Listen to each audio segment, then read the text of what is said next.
The last 2 minutes, now everything depends on Rayquaza. They have the Unite moves available and they need to utilize it. Look at that! Both of the teams invested in the Rayquaza. Rayquaza goes down. MARCOS Gaming winning the very first game. I'm damn sure about it. Look at MARCOS Gaming.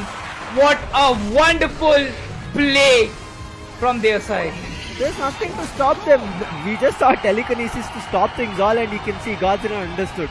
There is nothing in the battle for them right now.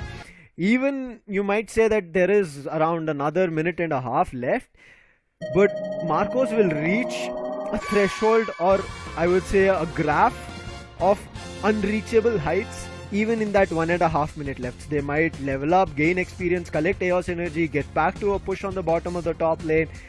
It'll buy time, delay the inevitable, but this is the fate.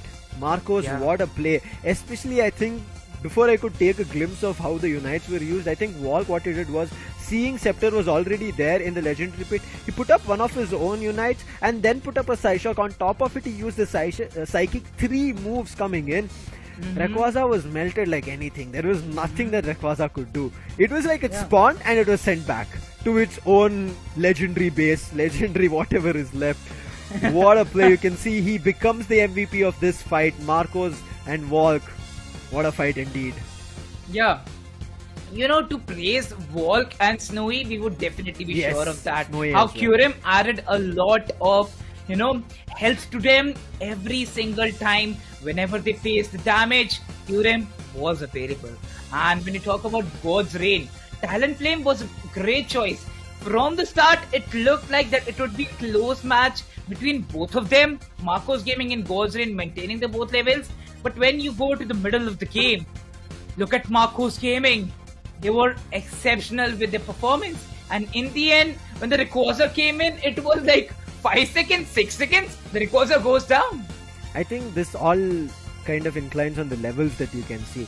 Movesets are one thing, but I want to talk about a big level difference that was there between MARCOS' players and God's Reigns Pokemon. I think that's what affected Snowy from very long back. He had a big differentiator. When he was at level 14, the Pokemons from God's Reigns end was at level 10 and level 11 and level 12 at max. That I think was a very tough one. And Snowy was going in like 1v2, 1v3, he didn't care. He was just running around making sure that Scyther did do a lot in terms when he crisscrossed them at all times.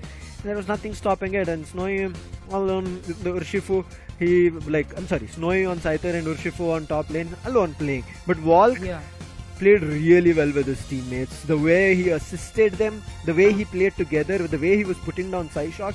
And you can see at all times throughout 8 minutes, or even if you want to put it to the 10-minute mark as well, because yes, we did see 8 to 10 minute, I would say, block start, but it was immediately put to a immediate footfall or a stop down or a stomp, if you want to say, because of how MARCOS immediately took down Rayquaza.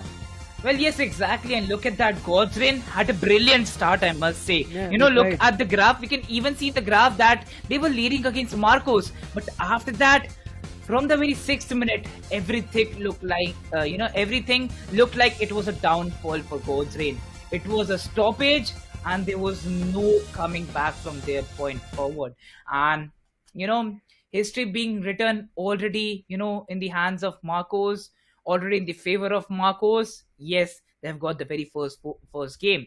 You know, even the choices that they made were not for the start. They were for the end of the game when they're all evoluted. And when it comes to the domination of Urshifu in the last minutes, you already saw it, right, Lucifer? Yeah.